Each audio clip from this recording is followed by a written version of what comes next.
अस्सलाम वालेकुम दोस्तों, उम्मीद है आप सब खैरियत से होंगे। दोस्तों, हमारे पास अक्सर ऐसी बाइकें आती हैं, ऐसी मोटरसाइकिलें आती हैं जो गांव देहात में चलती हैं और उन पे ओवरलोडिंग होती है। ओवरलोडिंग होने की वजह से उनके शाख जो हैं वो जल्दी ख़राब हो जाते हैं, वज़न नहीं उठाते हैं, बाज़ औक़ात नीचे लगते हैं, बाज़ औक़ात बाइक जो है वो ब्लिंक कर रही होती है, बाज़ औक़ात बाइक जो है वो इम्बैलेंस चल रही होती है। तो हमारे पास यहाँ पे एक बाइक है, मॉडल तो इसका 2022 है, होंडा की मोटरसाइकिल है। लेकिन इसमें प्रॉब्लम ये है कि इसके शाख जो हैं बिल्कुल कमज़ोर हो चुके हैं, बेजान है। जब भी इस पर 2-3 सवारियाँ बैठती हैं तो शाख जो है इसके नीचे लगना शुरू हो जाते हैं, बाइक जो है इम्बैलेंस हो जाती है। तो आइए मैं यहाँ आपको चेक करवा देता हूँ। इसके शाख जो हैं ये अगर हम चेक करते हैं तो इस साइड से इस शाख इसका बिल्कुल नरम है, ये देखें यहाँ पे इसका शाख बिल्कुल नरम है। दूसरी साइड का चेक कर लेते हैं। ये देखें जी, यहाँ इस साइड वाला जो शाख है ये बिल्कुल ठीक है, बेहतरीन है, टाइट है। मतलब इसमें इन्होंने हैवी ड्यूटी स्प्रिंग डाले हुए हैं, मतलब लोड के लिए स्प्रिंग टाइट किस्म के डाले हुए हैं। वरना होंडा के जो ओरिजिनल शाख होते हैं वो बिल्कुल नरम होते हैं, मुलायम स्प्रिंग होते हैं। लेकिन ये ओवरलोडिंग होती है इस बाइक पे, 2-2 3-3 बंदे बैठते हैं या कोई वज़न भी रखते होंगे, तो ये टाइट वाले स्प्रिंग इन्होंने डाले हुए हैं। तो हमने ये वाला शाख तो छेड़ना नहीं है क्योंकि ये बिल्कुल ठीक है, अपनी हालत में बिल्कुल बेहतरीन है, टाइट है। और दूसरी साइड का जो शाख है वो बिल्कुल नरम है, यानी उस शाख में क्या मसला है वो खोल के चेक कर लेते हैं। जब बाइक को चलाते हैं तो बाइक इम्बैलेंस होती है। उसकी वजह क्या होती है कि ये चिमटा इसका टेढ़ा हो गया है, इस साइड से काफ़ी ज़्यादा खला दे रहा है, और दूसरी साइड जिस साइड इसका स्प्रिंग टूटा है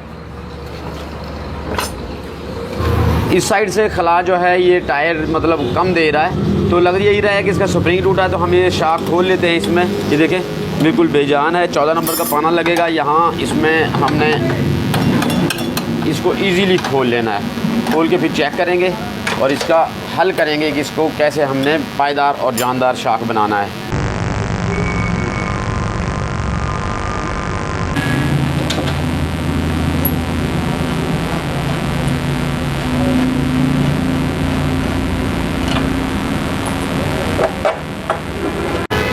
शाख हमारा खुल गया है। अभी जब इसका ये नरम हो जाता है तो फिर हमने इसको पुलर वगैरह में लगाने की ज़रूरत नहीं पड़ती है, इसी तरह ये खुल जाता है।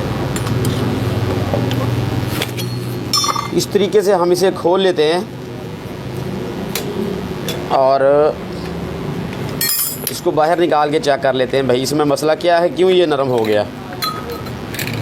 तो देखिए जी, स्प्रिंग हम देखते हैं तो स्प्रिंग हमारा टेढ़ा हो गया है, बिल्कुल या तो टूट गया है या टेढ़ा होके बैठ गया है, यानी बैठ के टेढ़ा हो गया। ये देखें बिल्कुल लो क्वालिटी का स्प्रिंग डाला हुआ है जिसकी वजह से ये मसला आया है। तो हमने क्या करना है, इसमें हम अच्छी क्वालिटी का स्प्रिंग डालते हैं जो हैवी ड्यूटी भी हो, वज़न के लिए भी बेहतरीन हो और काम करे, शाख जो है बेहतरीन किस्म का। यहाँ पे हमारे पास जो है वो क्राउन का स्प्रिंग हमने ले लिया है। रियर शाख स्प्रिंग आपको क्राउन के बेहतरीन क्वालिटी में मिल जाते हैं, हर जगह बआसानी मिलते हैं और ये लोडिंग के लिए बिल्कुल बेहतरीन होते हैं। तो हमारा एक साइड का ख़राब था, हमने एक ही स्प्रिंग इसके लिए लिया है। तो ये देखें जी, मैं आपको इसमें फ़र्क चेक करवा देता हूँ कि ये जो वाला स्प्रिंग है इसकी वायर भी बारीक है और ये बैठ के कितना छोटा हो गया है। ये देखें जी, इतना छोटा हो गया जिसकी वजह से हमारी बाइक का शाख जो है बाइक जो है वो टेढ़ी चल रही थी या इम्बैलेंस चल रही थी, मतलब बराबर नहीं चल रही थी स्मूथ। तो हमने इस स्प्रिंग को फिट करने से पहले ये पंप चेक कर लेना है, पंप का राड टेढ़ा ना हो। ये देखें राड बिल्कुल ठीक है और हमारा शाख पंप जो है वो भी चेक कर लेना, उसकी कंडीशन जो है बिल्कुल ठीक होनी चाहिए। अभी हमने क्या करना है, इस पंप को यहाँ से थोड़ा सा साफ़ करना है। ये देखें जी, इस तरह हमने साफ़ कर लेना है क्योंकि जब स्प्रिंग टेढ़ा होता है इस पंप के ऊपर यहाँ पे रगड़ खाता है तो चूँ चूँ की आवाज़ पैदा होती है। तो वो आवाज़ पैदा ना हो उसके लिए हमने ये इसके ऊपर ग्रीस लगानी है, थोड़ी सी ग्रीस लगा के हम ये स्प्रिंग फिट करेंगे और फिर शाख को चेक करेंगे। यहाँ पे हल्की हल्की ग्रीस लगा लेंगे इस पे, ताकि रगड़ खाने से इस पे कोई आवाज़ पैदा ना हो। हल्का सा इस पंप के ऊपर लगा लेंगे।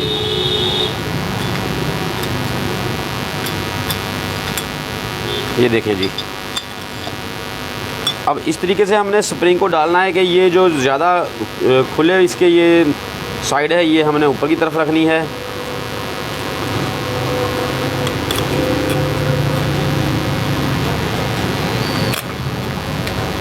और इस गिलास में एक प्लास्टिक का पेपर होता है, वो भी चेक कर लें, अगर है तो ठीक है, अगर नहीं है तो इसमें भी हल्की सी ग्रीस लगा दें।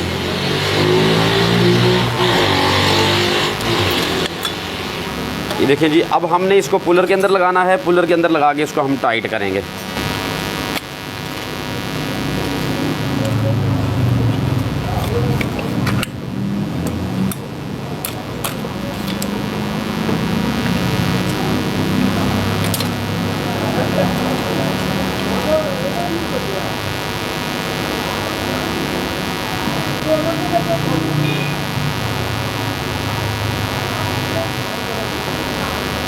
भाई ये पुलर में हमने टाइट कर लिया है। अब हमने इसका निचले वाला हिस्सा ये लगाना है।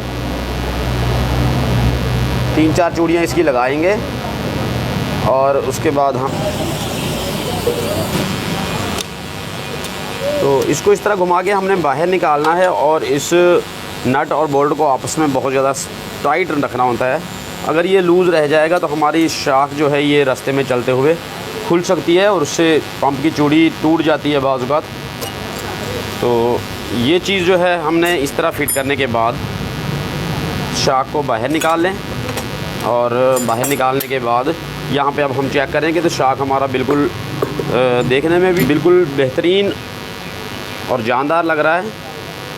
और दबा के चेक करते हैं तो दबा के भी जो है बिल्कुल बेहतरीन हो गया यहाँ पे।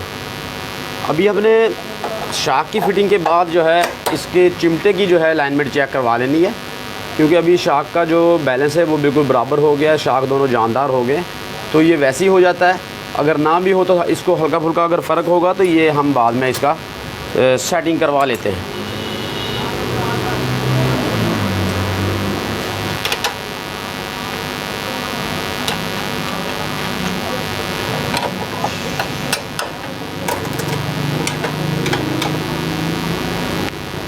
नट टाइट करने के बाद अब मैं आपको चेक करवा दूं, जैसे हम इसको पहले चेक कर रहे थे यहाँ पे तो ये बिल्कुल आराम से नीचे जा रहा था, लेकिन अभी जिस तरह का दूसरी साइड का शाख है उसी तरीके का यानी ये जानदार शाख बन गया।